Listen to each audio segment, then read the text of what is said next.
ಸಮಿತಿಯಿಂದ ಮಾನ್ಯ ಜಿಲ್ಲಾಧಿಕಾರಿಗಳಿಗೆ ಮನವಿ ಪತ್ರವನ್ನು ಸಲ್ಲಿಸಿದ್ವಿ. ಈ ಒಂದು ಮನವಿ ಪತ್ರ ಉದ್ದೇಶ ಅಂತಂದರೆ, ಕಳೆದ ಬಜೆಟ್ನಲ್ಲಿ ನಮ್ಮ ಕರ್ನಾಟಕ ರಾಜ್ಯ ಸರ್ಕಾರ ಬಿಜಾಪುರ ಸರ್ಕಾರಿ ಮೆಡಿಕಲ್ ಕಾಲೇಜ್ ಬಗ್ಗೆ ಒಂದು DPR ವರದಿಯನ್ನು ಸಲ್ಲಿಸಬೇಕು ಅಂತೇಳಿ ಬಜೆಟ್ನಲ್ಲಿ ಘೋಷಣೆ ಮಾಡಿದರು. ಆದರೆ ಇಲ್ಲಿಯವರೆಗೆ DPR ವರದಿ ರಚನೆ ಆಗಿದೆನಾ ಇಲ್ಲ, ಅದ್ರ ಬಗ್ಗೆ ಯಾವುದೂ ಮಾಹಿತಿ ಇಲ್ಲ. ಅದಕ್ಕೆ ನಾವು ಇವತ್ತು ಜಿಲ್ಲಾಧಿಕಾರಿಗಳಿಗೆ ಮನವಿ ಪತ್ರವನ್ನು ಸಲ್ಲಿಸಿ DPR ವರದಿಯನ್ನು ರೆಡಿಯಾಗಿದ್ದರೆ ಸರ್ಕಾರಕ್ಕೆ ಒಂದು ಸಲ್ಲಿಸಿದರೆ ಅದಕ್ಕೊಂದು ಕಾಪಿ ನಮ್ಗೆ ಕೊಡಬೇಕಂತೇಳಿ ನಾವೊಂದು ಮನವಿ ಪತ್ರವನ್ನು ಜಿಲ್ಲಾಧಿಕಾರಿಗಳಿಗೆ ಸಲ್ಲಿಸಿದ್ದೀವಿ. ಅವರು ನಮ್ಮ ಜೊತೆ ಸುದೀರ್ಘವಾಗಿ ಚರ್ಚೆ ಮಾಡಿದರು. ಸರ್ಕಾರದ ಮಟ್ಟದಲ್ಲಿ ಇದು ಚರ್ಚೆ ನಡೆದಿದೆ, ಟೆಕ್ನಿಕಲ್ ಕಮಿಟಿಗೆ ವಹಿಸಿರ್ಬೋದು. ಆದರೆ ಇಲ್ಲಿವರೆಗೆ ಕೂಡ ಇನ್ನೂ ಯಾವುದೇ ರಿಪೋರ್ಟ್ ನಮ್ಮ ಕೈಗೆ ಬಂದಿಲ್ಲ. ನೀವು ಸರ್ಕಾರದ ಮಟ್ಟದಲ್ಲೇ ವಿಚಾರಣೆ ಮಾಡಬೇಕು ಅಂತ ಹೇಳಿದರು ಅವರು. ಅವರಿಗೆ ನಾವು ಹೇಳಿದ್ದೀವಿ, ನಮ್ಮ ಹೋರಾಟ ಸಮಿತಿ ಮತ್ತು ಇಡೀ ಜಿಲ್ಲೆಯ ಜನತೆಯ ಪರವಾಗಿ ತಾವು ಮೆಡಿಕಲ್ ಎಜುಕೇಷನ್ ಮತ್ತು ಮುಖ್ಯಮಂತ್ರಿಗೆ ಈ ಮನವಿ ಜೊತೆಯಲ್ಲಿ ನೀವು ಕೂಡ ನಮ್ಮ ಒಂದು ಜನತೆ ಸಪೋರ್ಟನ್ನು ಬೆಂಬಲ ಇದೆ, ಇಡೀ ಜಿಲ್ಲೆಯ ಜನತೆ ಆಶೆ ಇದೆ, ಅದನ್ನು ಒಂದು ಬರೆದು ಕಳಿಸ್ಬೇಕಂತ ಹೇಳಿದಾಗ ಅವರು ಒಪ್ಕೊಂಡು ಆಯ್ತು ಕಳಿಸು ಅಂತ ಹೇಳಿದ್ದಾರೆ. ಸೊ ಇವತ್ತು ನಾವು ಇಡೀ ಎಲ್ಲ ಮೆಡಿಕಲ್ ಕಾಲೇಜ್ ಸ್ಥಾಪನಾ ಹೋರಾಟ ಸಮಿತಿಯ ಪ್ರಮುಖ ಸಂಘಟನಾಕಾರರು ಕಾರ್ಯಕರ್ತರೆಲ್ಲರೂ ಬಂದಿದ್ದಾರೆ.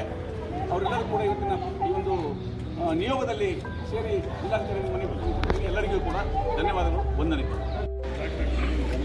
ಸರ್ಕಾರಿ ವೈದ್ಯಕೀಯ ಮಹಾವಿದ್ಯಾಲಯ ಪ್ರಾರಂಭ ಮಾಡಬೇಕಂತ ತಿಳ್ಕೊಂಡು ಹೇಳಿ ನಾವು ಸುಮಾರು 116 ದಿನಗಳವರೆಗೆ ವಿಜಯಪುರ ನಗರದ ಅಂಬೇಡ್ಕರ್ ವೃತ್ತದಲ್ಲಿ ಎಲ್ಲ ಪ್ರಗತಿಪರ ಸಂಘಟನೆಗಳೊಂದಿಗೆ ನಾವು ಧರಣಿ ಸತ್ಯಾಗ್ರಹ ಮಾಡಿದೆವು. ಕೊನೆಗಳಿಗೆಯಲ್ಲಿ ಸರ್ಕಾರ ಎಚ್ಚೆತ್ತುಕೊಂಡು ಸರ್ಕಾರಿ ವೈದ್ಯಕೀಯ ಮಹಾವಿದ್ಯಾಲಯವನ್ನು ಯಾವುದೇ ಕಾರಣಕ್ಕೂ ಖಾಸಗಿ ಸಹಭಾಗಿತ್ವದಲ್ಲಿ ಕೊಡೋದಿಲ್ಲ, ಸರ್ಕಾರ ವತಿಯಿಂದ ನಡೆಸಿ ತಿಳ್ಕೊಂಡು ಮಾನ್ಯ ಮುಖ್ಯಮಂತ್ರಿಯವರು ಹಾವೇರಿ ಮತ್ತು ವಿಜಯಪುರ ಜಿಲ್ಲೆಗೆ ಬಂದಾಗ ಘೋಷಣೆ ಮಾಡಿದರು.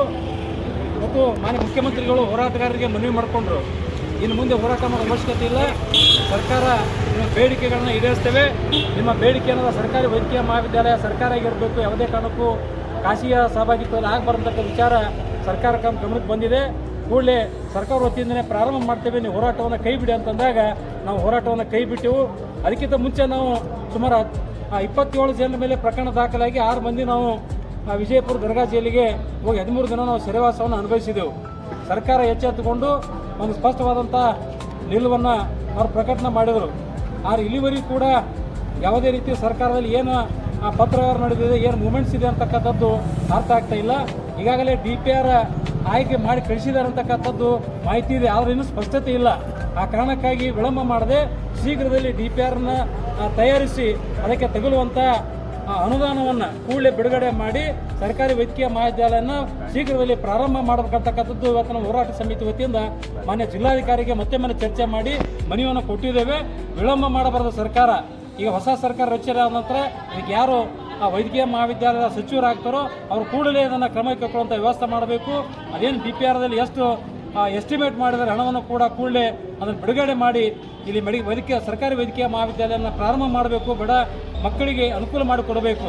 ಒಂದು ವೇಳೆ ನೀವು ವಿಳಂಬ ನೀತಿ ಅನುಸರಿಸೋದು ಅಥವಾ ಏನೋ ಆಯಿತು ಹೋರಾಟ ಮುಗೀತು ಎಲ್ಲ ಮುಗೀತು ಏನಾದ್ರು ಗೋಳ ಆಶ್ವಾಸನೆ ಕೊಟ್ಟಿದ್ದೇನೋ ತಿಳ್ಕೊಂಡು ನೀವೇನಾದರೂ ಹಿಂದೆ ಇಟ್ಟು ಹಾಕಿದ್ದಾದರೆ ಮತ್ತೆ ನಾವು ವಿಜಯಪುರ ನಗರದಲ್ಲಿ ಕ್ರಾಂತಿಕಾರಿ ಹೋರಾಟವನ್ನು ಪ್ರಾರಂಭ ಮಾಡಬೇಕಾಗ್ತದೆ. ನಾವೇನು ಹೋರಾಟಗಾರರು ನಮ್ಮ ಸಲುವಾಗಲ್ಲ, ಇಡೀ ವಿಜಯಪುರ ಜಿಲ್ಲೆಯ ಜನಸಾಮಾನ್ಯರ ಒಂದು ಒಳಿತಿಗೋಸ್ಕರ ಹೋರಾಟ ಮಾಡ್ತೇವೆ. ಮತ್ತೊಮ್ಮೆ ನಾವು ಜೈಲಿಗೆ ಹೋದರೂ ಪರವಾಗಿಲ್ಲ, ಹೋರಾಟವನ್ನು ಬಿಡೋದಿಲ್ಲ ಅಂತಕ್ಕಂಥ ಮಾತನ್ನು ಈ ಸಂದರ್ಭದಲ್ಲಿ ಎಚ್ಚರಿಕೆಯನ್ನು ಕೊಡ್ತಾ ಇದ್ದೇವೆ. ಧನ್ಯವಾದಗಳು.